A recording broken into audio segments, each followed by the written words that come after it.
Is it possible to flip houses in the Bay Area when inventory is so low?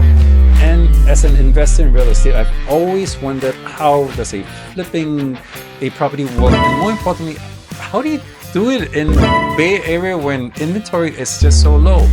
Today's guest is Michael Quinn, and Mike has been a house flipper for more than a decade, and he's done it entirely in the Bay Area.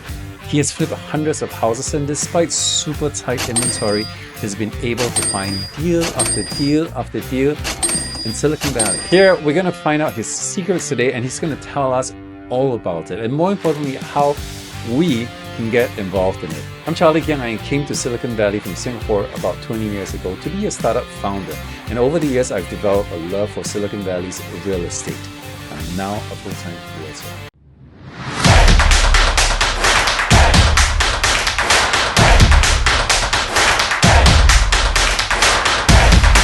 So Michael, how do you get into the house flipping business? It's funny because I just saw friends who are used to doing a lot of loans, and I kind of thought loans and doing real estate and flipping were all the same. Later on, I realized it's not exactly the same, but they were making a lot of money. So I got started with a lot of foreclosures and short sales because back then, every neighborhood had one or two short sales for foreclosures. We did a lot of that. Which year did you start? This was probably like 07. I started, wow. Right when the market was going down. Perfect. Went up and then down. Perfect time to get into real estate. So yeah. You have a lot of foreclosures then. Yeah, we did maybe 60 transactions in 1 year, Holy short crap. sales, a lot of them. We did some loan modifications, but mostly short sales and foreclosures. And all of this was out of high school. Yeah, right after high school. Yeah, right after high school. So it was a good experience though, because everybody wants to learn about real estate, but most people don't take the opportunity to. I want to ask you, why the Bay Area? A lot of people are investing outside of the state, but why do you choose just investing in San Francisco Bay Area? I think at the end of the day, for one, investing in your own market, you already have an advantage because you know the market. If you go somewhere else, you don't have the connections and the network. And also in the Bay Area, it takes the same amount of effort and work to do say a basic flip here than it does in Delaware or North Dakota or Texas. It might be a little quicker, but the home is 4 to 8 times worth more. So if you think about it, the same amount of work, the same amount of effort, but you could at least make 2-3 times more. So this is a super duper big question. A lot of people are having trouble just finding deals out there, just getting a home in the Bay Area. The inventory is so low, but you seem to keep pulling out, real estate deals over and over again. I mean, you've already pulled out at least over a dozen deals this year alone. So what's your special sauce? How do you find all these great deals? I think a lot of it is like anything else. It's a really huge learning curve. If you were to start today, you wouldn't be able to get as many deals as someone who's been doing it for 10 years. But a lot of it comes down to marketing and sales. You could do mailers, you could do pay-per-click ads, you could do Facebook ads, you could do calling. They all work, but you have to do a mass amount of it. You have to be willing to spend, at least in the beginning, 15 to 25 hours a week doing real prospecting, calling people, knocking on doors, running ads, not designing your business card kind of stuff. So most people give up after 3 months, but most people I know take 6 months to a year and a half to get their first deal. Wow. So you did all of that when you were first starting out, is that it? Yeah, a lot of postcards, some door knocking, and networking. So pretty much like a realtor. Yeah, very similar to realtors. How do you pick this property? How do you decide to actually put together a deal for this? The easiest thing is you could use Zillow, Redfin. You could look up what the homes are selling for, and they all kind of vary.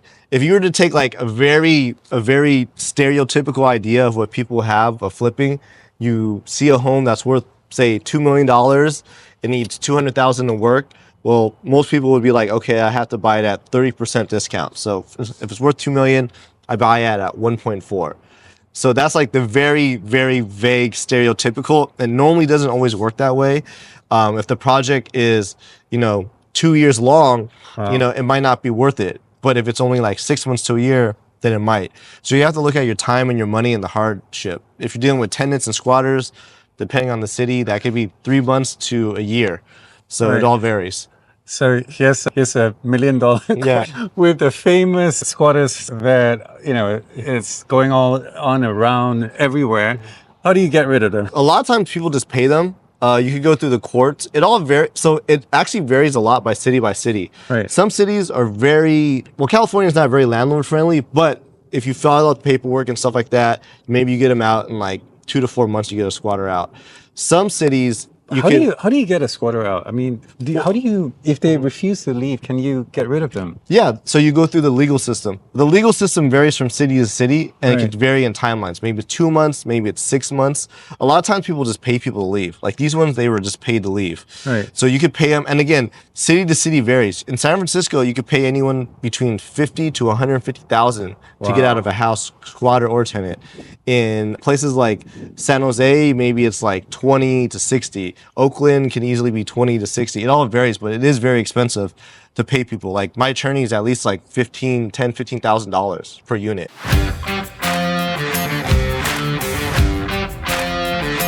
We're gonna go and do a walkthrough, and Mike's gonna tell us why he bought this place and why the rest of us look at this as, oh my God, that's dry rot. That's whole place is falling apart. But he sees this as a gold mine. All right, Michael. Yeah, so luckily the house interior wise was just cosmetic. There wasn't really anything horrible with it. We do have to like update, some of the electrical and things like that. But other than the electrical updating it, majority of like the plumbing was good. The interior wise was just outdated. And because of the area, we're not having to do anything very high end. We can do a lot of like nice little affordable shaker cabinets and things like that. And then just do like luxury vinyl flooring. But most people that are buying these houses, Right. they don't really care if the cabinets came from Italy, China, Vietnam. It's all the same to them. People don't even know brands. So inside, we've already demoed Wow. the kitchen. So this is where the kitchen is gonna be. Yep, so we're going to keep this the way it is, the same layout. Sometimes it's not really worth it to, like, say, open a wall because of the cost. And based on the price range, some people, they like it, but it's not going to give you an extra, like, 5-10% of value just because you opened it. The layout for a duplex is good, too, because most people, they're either going to rent both units or they're going to live in one unit and rent out the other one. Right. So tenants don't really care about layouts. They mostly care, is there a living room, bedroom, bathroom, and is it close to their work? That's typically the average. So right. The house right now, we're just waiting for the final permit on the roof, and then we can close up the roof and then finish up our electrical permit. Because of the rain, we had to get the roof solid before everything else, because the water, goes into the basement or bottom floor. And then we were waiting on the electrical, and we should have that, I want to say, like in a week. And then we could just finish out everything else. We could do the shower pan and everything else inside. But most of the house, we kept it the same. It's only cut open around the bottom parts, and that's only because of the electrical. So the rest of the house is good and ready to go. It's basically mostly facade. Yeah. It's mostly just the wood rot, but the wood rot part, that's going to cost less than $20,000. Wow, cool. The wood rot is going to cost less than $20,000 to the whole building. Yeah, because it's only in some sections. It's not the whole house. You know what I mean? Mm-hmm. And Daly City and Pacifica, they tend to be more moist areas. They get a lot of rain, so it's not uncommon to see that. Like if you look at some of the neighbors, they have like a lot of like dry rot and stuff like that on the outsides. Or you could tell some places you could push on it and it's kind of soft on the wood. Shall we go upstairs? Yeah, upstairs is pretty much the same layout as this. It's going to be exactly the same. So this is three beds, right? Yep, both of them are all 3 bedroom, 2 bath. So they're all pretty big. They're actually large sized units because if the property is over 3,400 square feet, that means each one's about like 17. And in Daly City, in most cities, it's not common to find as many 3 bedroom, 2 baths. You always find a lot of 1 studios, 1 baths, and you're also going to find a lot of like 2 bedroom, 1 bath. Not too many 3-2s. You might see a 3, 1.5. Wow. Well, look at the tall ceiling. Yeah, so this is the top floor.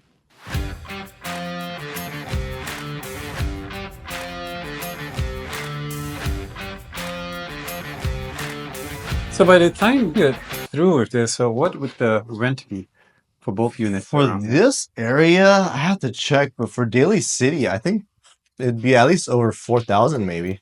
4,000 Because you per get unit? parking too. Because Right. technically, if you wanted to, you could fit like, was it Two cars. The garage is actually a 4-car garage. Holy crap. So or maybe a little bit. The garage is pretty big actually because it runs the whole length. The garage is over 1,000 square feet. So that's maybe like 5, 6 cars in there you could fit. Wow. There's also storage and there's a laundry unit down there. And Wow. luckily, because there's only 2 units, you only have to share the laundry area with 2 people. And then you have a huge storage place down there you could fit. You could probably, if you really want to, if people parked 4 cars, you still would have enough room to put like, you could frame out maybe like a 100-foot storage unit for each person. So this is the basement. This is a garage, I guess, technically. So yes, it's a If garage. you look at the garage, it's over 2 car lengths wide, deep actually. Holy crap. So you could actually still put 4 cars. They might be a little narrow, but you could fit 4 cars and still put an ADU down here. And is this the bathroom? You could probably just use it as storage. So we got water heaters right here. The other one has like the hookups over here. And then there's also a closet. So that's more than enough. If you can typically get 2 parking places guaranteed for you in Daly City in a rental, that is really good, let alone the city. In the city, you can get a 3-bedroom home and get maybe 1 parking space. So if you can get 2 that are directly downstairs and not in some carport up the street, that's a super good deal.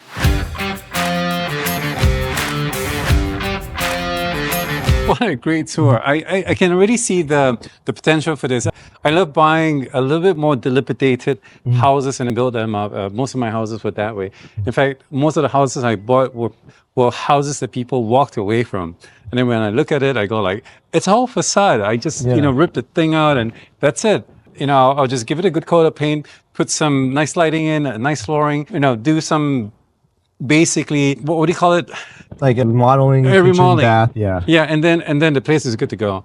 Wow. And so you not only do this, flip the houses, but you also allow investors come in to invest with you. Yeah, we have a lot of lenders and investors that participate in projects and things like that. So yeah, we're always open to working with people because we know that at the end of the day, to achieve the most, we have to work with a lot of people, Cool. have a good team of people like that. So your investors, when they come in, what's the rate of return do they get on the money? Roughly ballpark. It varies from project to project, term, and how much they lend. So if they're lending, it can only be 12-15% like annual. If you guys want to invest in Mike's projects, his details will be in the description. Thanks, man. Well, yeah. Thank you, Charlie. Appreciate it.